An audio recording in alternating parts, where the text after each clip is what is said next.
Good evening. Pakistan అంటేనే ఉగ్రవాదం. ఆ దేశం ఉగ్ర నాగుల్ని పాలు పోసి పెంచుతూ ఉంటుంది. ఎప్పుడు భారత్పై ఏ విధంగా దాడి చేయాలా అంటూ పన్నాగాలు పన్నుతూ ఉంటుంది. అందుకే ఆ పేరు వింటేనే ప్రతి భారతీయుడి రక్తం మరుగుతుంది. డైరెక్ట్గా ఇండియాను ఎదుర్కోలేక వేరే దేశాల సపోర్ట్ తీసుకుంటూ భారత్లోకి ఉగ్రవాదులను పంపుతోంది.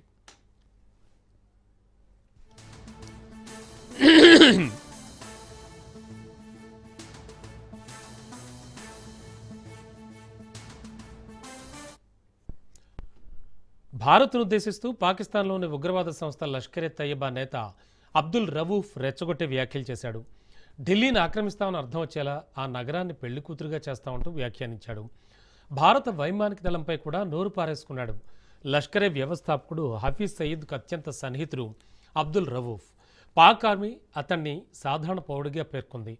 జమ్మూ కాశ్మీర్లో సాయుధ పోరాటం సమసిపోయిందనే వాదనలను కొట్టి పారేశాడు రవూఫ్. వివాదం మరింత తీవ్రమవుతుందని హెచ్చరించాడు. ఎల్ఐటి సహ వ్యవస్థాపకుడు అబ్దుల్ రెహమాన్ మక్కీని ఉద్దేశిస్తూ ఢిల్లీని స్వాధీనం చేసుకోవడమే తమ గ్రూపు లక్ష్యం అన్నాడు.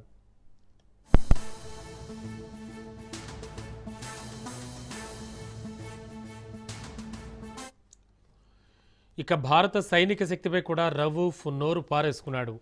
రఫేల్ యుద్ధ విమానాలు, S-400 గగనతల రక్షణ వ్యవస్థలు, డ్రోన్లు అసమర్థమైనవిగా అభివర్ణించాడు. భారత వైమానిక దళం పాక్ గగనతలంలోకి ప్రవేశించే ధైర్యం చేయదన్నాడు. ఇస్లామిక్ దేశాల్లో పాక్ వద్ద మాత్రమే అసలైన అణ్వాయుధాలు ఉన్నాయన్నాడు.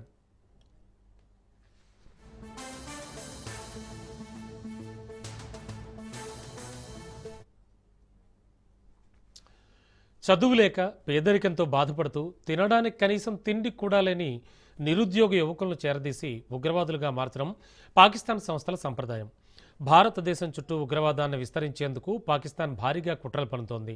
ఇండియాకు సరిహద్దు ప్రాంతాలైన నేపాల్, బంగ్లాదేశ్ సరిహద్దులకు కొన్ని కిలోమీటర్ల దూరాల్లో ఉగ్ర స్థావరాలను ఏర్పాటు చేసేందుకు కుట్రలు పన్నుతున్నట్లుగా ఇంటెలిజెన్స్ వర్గాలు తెలిపాయి. దాయాది దేశం కుట్రలు పన్నుతోంది. దేశంలో అక్కడా ఇక్కడ అంటూ ఏదీ లేదు. ప్రతి అడుగులో కూడా ఉగ్రవాదులు కనిపిస్తున్నారు. ఏ క్షణం వారి నుంచి ముప్పు పొంచి ఉందో అన్న టెన్షన్ ప్రజలను కలవరపెడుతోంది. కానీ మన సైన్యం, మన పోలీసులు ఉగ్రవాదుల అంతం చూస్తున్నారు. వారు ఎక్కడ నక్కి ఉన్నా వారిని పట్టుకుని వారి పని చేస్తున్నారు.